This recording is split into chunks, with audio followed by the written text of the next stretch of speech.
1980, Luis Barragán recibe el Premio Pritzker de Arquitectura, un equivalente del Nobel y con ello el reconocimiento internacional a su obra.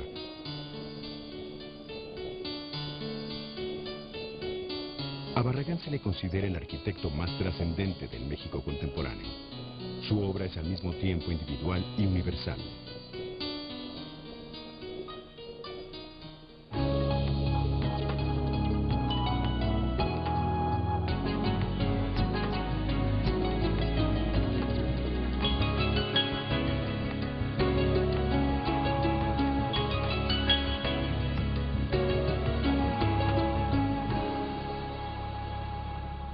Luis era una gente verdaderamente obsesionada de la belleza y todo lo condicionaba a eso. La gente sabe muy bien la influencia que Barragán tuvo en muchos cambios del arte, favorables de salirse de un arte rascuache, folclórico, a un arte más espontáneo. Era realmente una gente para la cual la belleza y todos sus derivados eran imprescindibles en la vida. Lo son para la vida de todos, pero en su caso esto era llevado a un extremo que produjo esa obra fantástica. Luis Barragán Morfín nació en la ciudad de Guadalajara en 1902, hijo de una familia de terratenientes del sur de Jalisco. La familia Barragán y las familias Morfín, Valencia, no me acuerdo cuál es la otra, pero son 4 o 5 familias de mucho tiempo, provienen de Cotija, Michoacán, es el núcleo, y de ahí se regaron unas partes hacia la costa, otras por la misma sierra de Michoacán, Cotija, ¿cómo se llama? Mazamitla, etcétera, que es por donde viene el lado de mi abuelo. Él estudió leyes, era abogado, pero su gusto y su pasión siempre fue el campo. Entonces él tenía un rancho, compró un rancho en la sierra de Mazamitla, que se llamaba Corrales de Toluquilla. Luis Barragán y sus hermanos, Juan José, Alfonso, Luz, María de los Ángeles, Daniel y Paz, repartían su tiempo entre Guadalajara, donde recibían una educación tradicional y aristocrática, y la hacienda de la familia, en la que pasaban largas temporadas. Pertenecían a esta clase de aristocracia rural, que en Jalisco tuvo una cierta particularidad y que creo que se distingue de algunas otras partes de la República, en que era gente que directamente trabajaba su tierra, que estaban absolutamente comprometidos con sus cosas, que conocían bien a su gente.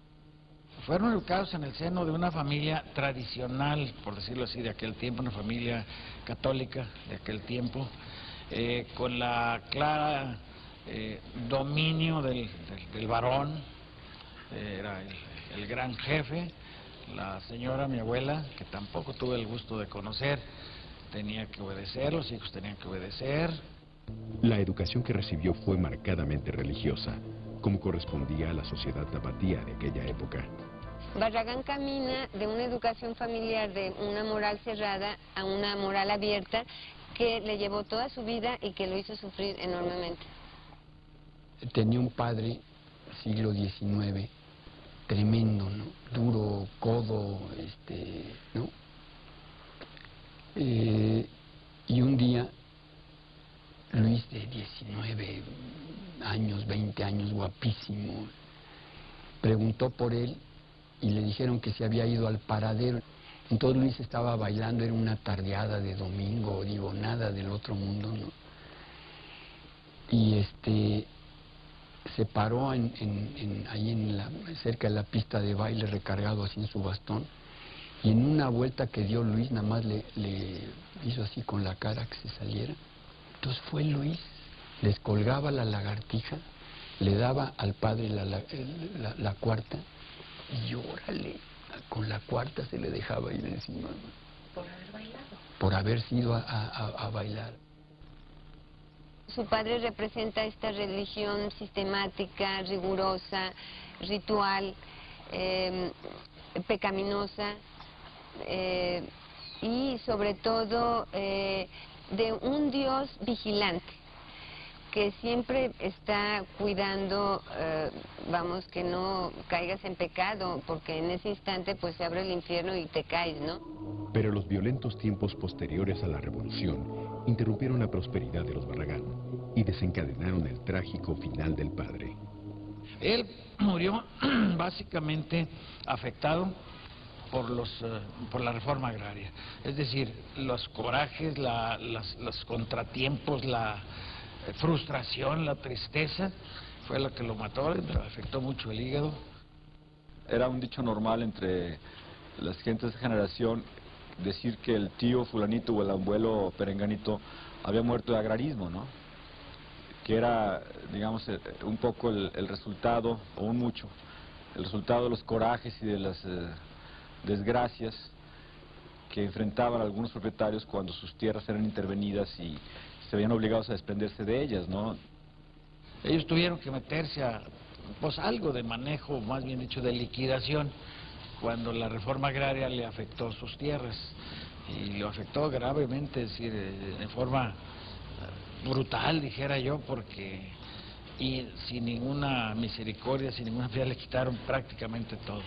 Y lo que le dejaron, propiciaron que se lo invadieran los mismos ejidatarios beneficiados con las tierras. Luis estudió Ingeniería Civil en la Escuela Libre de Ingenieros de Guadalajara y se tituló en 1924. Al concluir su carrera, emprendió un largo viaje por varios países de Europa. En este viaje, Barragán conoció algunos lugares que definirían su vocación hacia la arquitectura, como San Gimignano en Italia.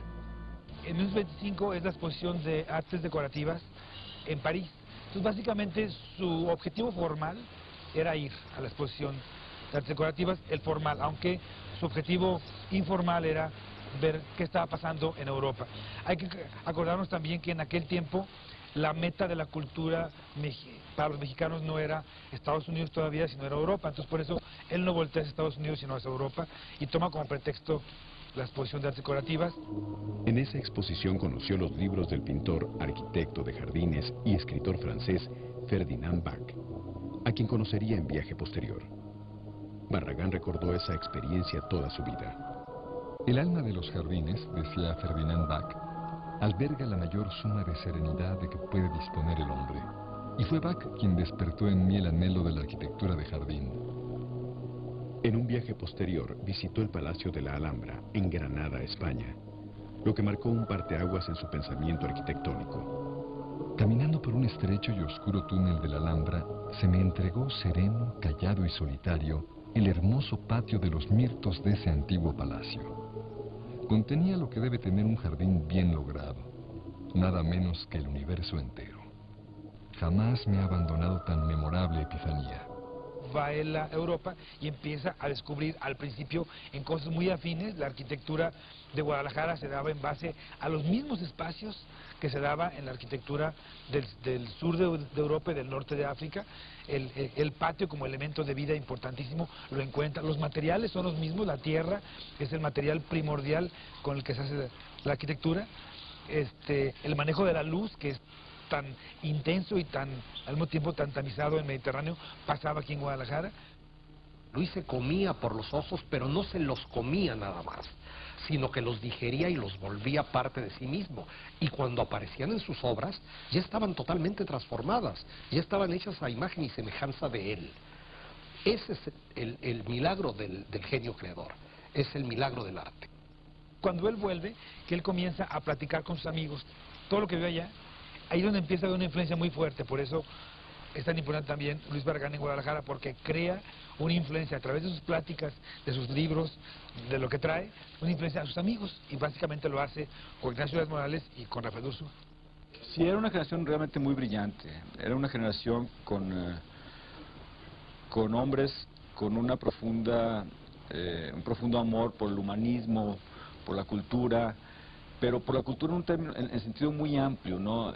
Que lo mismo les gustaban las fiestas populares que la literatura de Kafka o de Joyce o la música de Debussy. O sea, estaban realmente en lo último, pero sin pretensiones, sino simplemente era lo que les interesaba, lo que les gustaba. Luis Barragán comenzó sus primeros proyectos arquitectónicos al lado de su hermano Juan José, en su despacho de ingeniería civil. De esa época es el Parque Revolución, un proyecto que ambos ganaron en concurso. Sus conceptos fueron innovadores. De aquellos años subsisten varias de sus obras. En ellas se puede encontrar el germen de las ideas arquitectónicas que plasmaría posteriormente.